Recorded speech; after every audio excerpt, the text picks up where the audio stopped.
The quiet farming community of Red Dirt in Duncan's Trelawny has been sent into shock after 4 men were shot, 2 fatally Saturday evening. As Jamaica Maitland reports, the attackers were dressed as soldiers.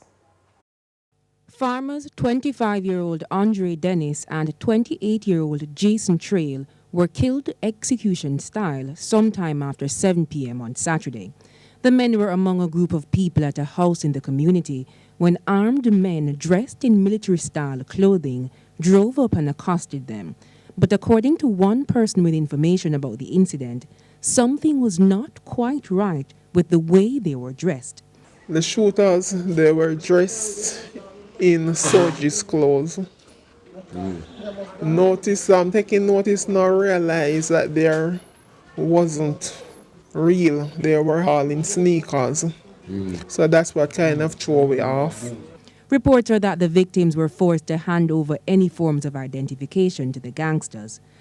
They were informed to kneel down, hands up.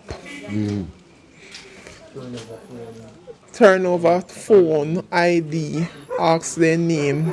They went to someone in the white vaxi for information, asking if this is the person. Shaking head, yes. So that's where they started opening fire.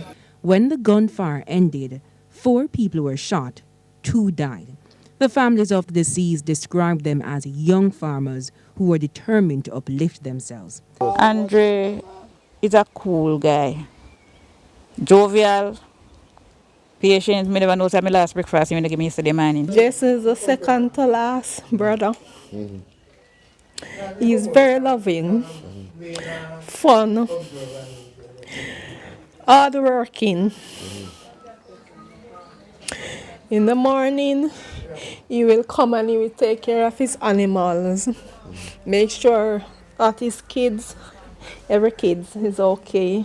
Red Dirt is a small, quiet farming community in Duncan's Trelawny, but according to the police, it has a storied past of crime and violence. Residents say there is no known gang violence in the area. The police are calling on anyone with information to come forward. Jamaica Maitland, TVJ News.